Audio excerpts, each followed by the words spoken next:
There is a little known term in stock market circles known as Grandpa's Revenge. What is it? Well, simply put, it is the outperformance of boring, out of date, out of favor kinds of sectors that simply get shoved away into forgotten retirement portfolios to basically play a defensive role. Meanwhile, the upstart, uber-tastic sectors like tech and consumer discretionaries catch the headlines. Well, in this video, I want to share with you a Grandpa's Revenge play that's currently in my own portfolio that is beating every single major index total return year to date. So I want to describe what exactly it is, how it might fit into your portfolio, what is my goal with it, and how I believe it actually still has more upside to go. So let's check out that fund right now. So the Grandpa's Revenge play that is currently beating out all those indexes year to date is UTES right here, the Evolve Canadian Utilities Enhanced Yield Index ETF. This is a fund that I picked up once I sold my condo 2 months ago, roughly. It currently holds a 6.25% weighting in my portfolio. The total value is $22,723. It's got a nice, great yield of 17.36%.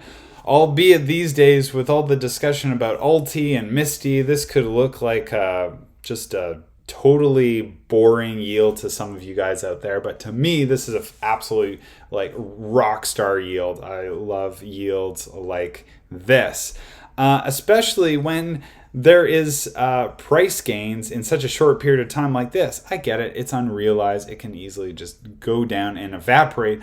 But nonetheless, still exciting to see because it kind of maybe hints at what is going on in the marketplace for a sector like this to be doing something I didn't expect it to do, and for what most people don't expect this sector to do.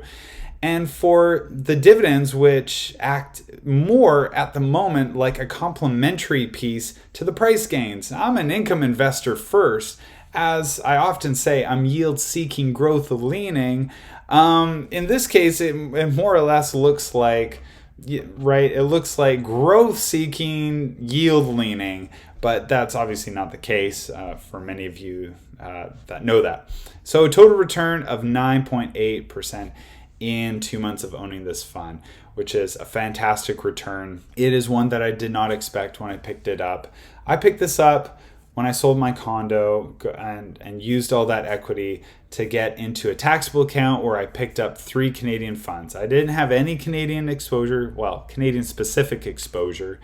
And we have a home bias here in Canada. I would much rather invest in the indexes in Canada versus in the States. I'd rather pick up indexes in the States, or at least index leaning products in the States. So here our home bias is typically energy, utilities, and financials. So in this case, UTES would be my utilities play, my energy play would be ENCL by Global X, and my financials play would be Bank, also by Evolve ETFs. But currently, UTES, the people over at Evolve knocking it out of the park, at least a little more recently with UTES and what's going on here. So a complete surprise. I picked up this fund to have, yes, a high yield, to just trade within a narrow band. Picked it up for tax favorability for next year. With it being a Canadian fund, I won't be subject to any foreign income tax or other income.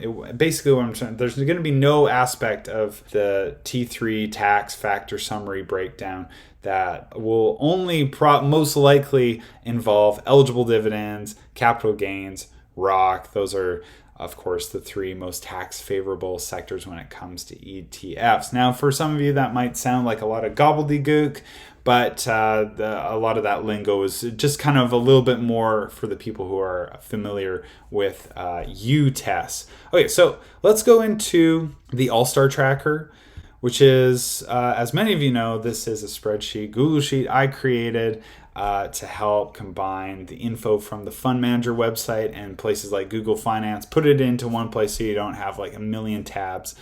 up at the top there and bounce around to. It's just an easy one-stop shop where you can compare performance and dividend increase. And there's so much data in here from Canadian funds, a Canadian tab, an American tab. You got resources where you can look at tutorials. There's all kinds of tools you can use. You can look at my portfolio, see my trades. I also track yields month over month for over 300 funds. I track AUM month over month going back to the beginning of 2024. And of course, the most important thing of all, distributions, tracking those month over month to see how they have grown across both American and Canadian funds as well. So, and of course, tax stuff, tax information in here as well. So honestly, if you are looking to learn more about covered call ETFs, it's $50 for a 1-year subscription. You're going to have live data as well with this. So a great value for something that will quickly level up your knowledge on covered call ETFs. So pick that up in the description below or in the pinned comment section. But anyways, like I'm showing here, I've filtered this by performance. So let's go over to the performance section. You can see that forward-looking yield at 17.25% based off of the most recent distribution. So year to date, what are we looking at here? UTES, its price performance without dividends is 5.26%, which is a little bit more what you'd like following behind the other indexes. That's what you would expect, but those dividends are really helping it out to just climb above all the indexes here. So that's why you get this 17.37% total return. Again, that's price performance and the distributions as well. Pardon my language, I should have used the term distributions. ETFs pay distributions, stocks pay dividends. So just to be clear there for anybody that's new.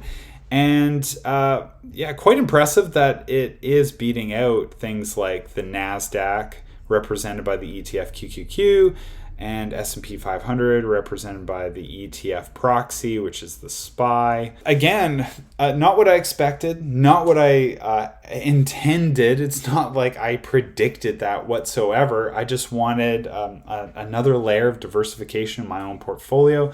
I've been wanting to get into a solid utility covered call ETF for a while. After selling my condo, that was when I was going to jump into something like that. So again, what is UTES? Like, what is it all about? So we're here over on the Evolve Fund Manager page, and we'll just kind of do a bit of a brief overview of what's going on with these guys. They really have a nice AUM at $159.7 million. You know, if you're an American looking at this, and if all you look at is like ULTY and YMAX and I don't know what else is there in that cohort, but you're probably looking at a lot of like billion-dollar funds. In Canada we don't have many billion-dollar covered call ETF funds. They exist, but you could probably count the number of those on one hand.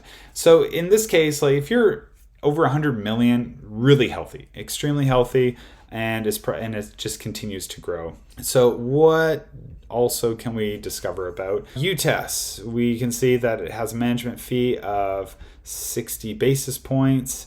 This is a pretty prototypical kind of a fee, of course, to manage all the options. That's why, if you're curious about, well, VOO has a 0.0, whatever it is, 8% management fee. Why is this one more expensive? You know, when you're basically offloading the work of working with options, well, it is going to be much more expensive that way. So anyways, very prototypical. It's coming up on its 3rd year, or I should say 1-year anniversary. So happy birthday, UTES, almost.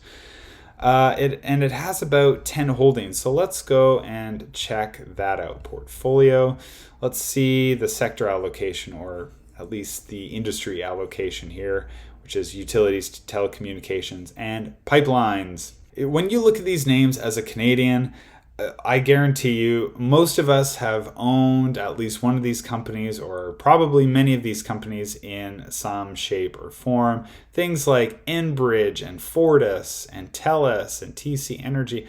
Anyways, everything here, if you've been around the Canadian marketplace for some time, even a little bit of time, these are some really familiar names, dividend payers, and that's what you get with UTES. Okay, so anyways, you get a little bit of the overview, you get a little bit of what it's invested in, and these are just big, giant companies here in Canada that fall under that utility umbrella. I want to try to figure out what is going on with utilities, and more specifically, UTES. Is there something going on that is causing this fund to beat out the indexes? We're over in Seeking Alpha, which I really like their charting aspect, which you can honestly look at for free. Just search it up in here and then just head over to charting.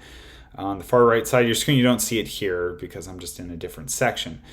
But it's around this date, which is July 4th, somewhere in there, that things start to take a bit of a turn and it starts to gradually increase. Now we're currently just looking at the price performance of UTES against the TSX 60 on a price level. So what is going on here? So of course I had to turn to ChatGPT at least to get some clues. So I asked it the most sophisticated academic kind of question you could imagine. What affects utility ETFs the most to go up? Key factors that make utility ETFs go up. We won't spend too much time here, but a big one, falling interest rates. And the reason for that is utilities carry high debt due to infrastructure spending. Lower rates mean lower borrowing costs and make their dividends more attractive compared to bonds. Now, I want to say, what was that? August 10th or 11th, there was an inflation report out of the US. The inflation has dropped ever so slightly, which prompted the market to start pricing in a lot of confidence that come September there would be an interest rate cut in the States, going from I think 4.5% down to 4.25%. So the market's starting to price in that potential cut. There's probably about an 89% chance currently that rate cut will happen. Not guaranteed, because if it doesn't, the market's going to go the exact opposite way. It's going to it will most likely return to whatever this pre-news was. So that would get priced in incredibly fast if expectations are disappointed. Trump's been on Jerome Powell, the head of the Federal Reserve, to lower those interest rates as well. So that, I'm sure, plays a bit of a factor into it. But I think really what you're seeing here in relation to interest rates is, maybe a bit of a confidence leading up to these potential rate cuts in the fall, where utilities is starting to pick up a little bit more. So that's just one rate. Now, if we get another one, now there probably might be some more room, just even on a price level, for something like UTES and utilities in general to climb a little bit higher, as long as markets are feeling good about geopolitics and inflation and employment reports.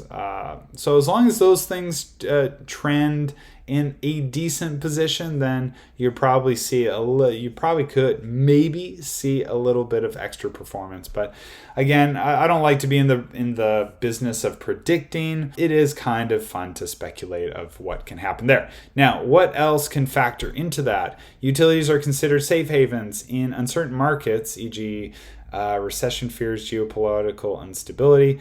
Investors rotate into defensive sectors, which utilities exactly. That's exactly what it is. Markets are also a little bit frothy at the moment as well. So you could see a little bit more of, like it says there, that rotation into more defensive sectors to maybe be a little bit more risk off. They also have utility companies often pay consistent rising dividends. ETF ETFs benefit from the reliable income, especially low growth environments. Strong regulatory environments, clear favorable regulations, allowed rate hikes for electricity providers can improve profitability for investors. Another big one is like the renewable energy stuff.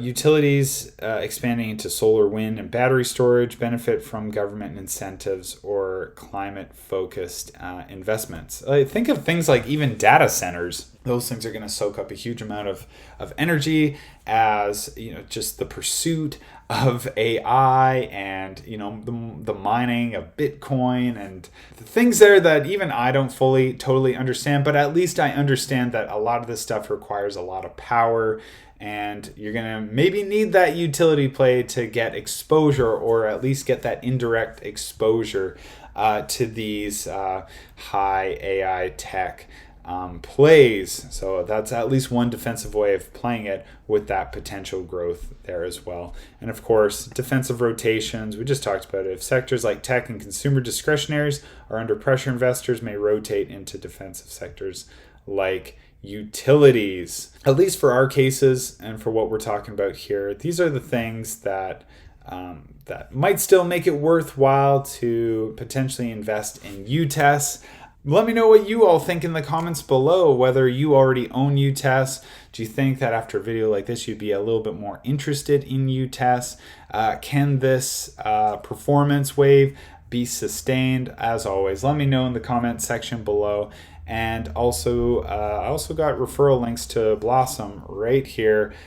This is the platform I use 100% of the time. It's the only platform I use for collecting for actually looking at my portfolio on a day-to-day basis. So much good stuff in here. And I also use this for all of my portfolio overviews as well. So if you like this video, hit all the buttons of the like and subscribe variety. Join me on Blossom, of course, to see my portfolio, what I'm invested in, get alerts on when I buy and sell certain things. And like I said, referral link in the description below. Get on Blossom for yourself and join the, I don't even know what it is now. It's like 250,000 users, 300,000 plus users at this point. I remember joining Blossom when it was just 6,000 users, and also the people that created Blossom, they're almost like next door neighbors to me as well. So with that being said, I will see you all in the next video.